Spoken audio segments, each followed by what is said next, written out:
25 marzo 421 nasce Venezia, una data che 6 anni fa è diventata per legge regionale la festa del popolo veneto, un popolo che ha salde radici nella città lagunare, una festa che nelle scuole si trasforma in occasione di espressione creativa, originale e personale per diventare consapevoli di ciò che siamo.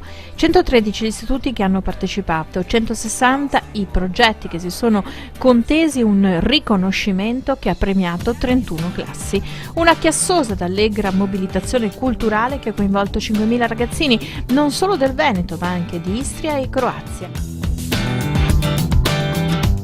Io ho cominciato ad illustrare la storia perché l'ho scritta io, la commedia, allora ho cominciato a personaggi, allora erano subito, il primo momento erano subito entusiasti, io voglio fare quello, vediamo, comunque l'hanno presa benissimo fin dal primo momento. Si ricorda che le prove noi le facciamo sempre nel pomeriggio, addirittura anche di sabato perché non abbiamo tempo e loro venivano senza problemi, anzi mi piaceva molto. Un esempio di integrazione partendo dalla salvaguardia della propria identità. È importante valorizzare l'identità culturale, personale e integrarla con una dimensione collettiva e questa valorizzazione della propria identità non significa separare ma anzi integrare e riconoscere appunto le altre culture e essere disponibili anche a collaborare per essere al servizio di una comunità più allargata.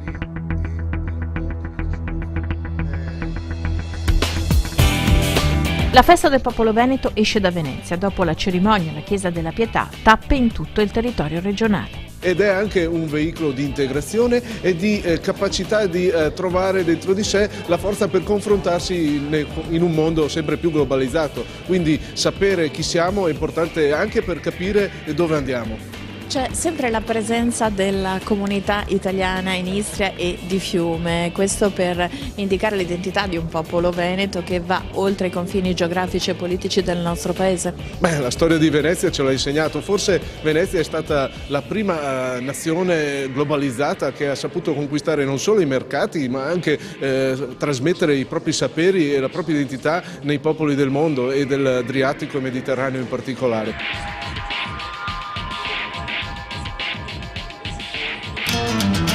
Non c'è identità, non ci sono tradizioni senza le Proloco. Questo poi collegamento che c'è tra le scuole e le Proloco che nei territori assieme lavorano per sentire le storie dei nonni, per recuperare le tradizioni, per studiare anche quella che è la nostra storia. Identità non significa chiusura, anzi è un confronto con tutte le declinazioni delle varie identità nazionali, da Venezia alla Sicilia. Noi siamo fieri in ogni regione di essere quello che siamo.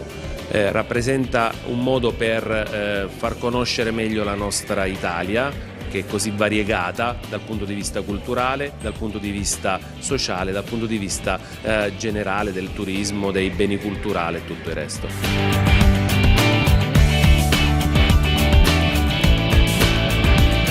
Consapevolezza di sé che nasce dalla conoscenza della storia, del passato, capirli per interpretarli nella progettazione di un futuro. Una consapevolezza che si trasforma in identità e quando uno ha un'identità forte poi non ha nessun timore di mettersi in gioco, di metterla a disposizione, di confrontarla con altre identità. È dal confronto di diverse identità che nasce la vera ricchezza e in fondo Venezia deve gran parte della sua fortuna proprio a questo, no?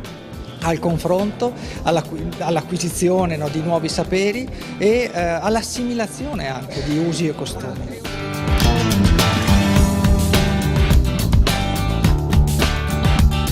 Ma il passato è inevitabilmente anche mistero. Il mistero esiste perché va svelato o il mistero non si può conoscere fino in fondo? Il mistero può essere svelato per rimanere tale rispetto al segreto che invece non va mai svelato, perché comunque anche quando lo si è conosciuto continua ad affascinare e nasconde sempre qualcosa di nuovo da scoprire di cui non ci eravamo accorti prima.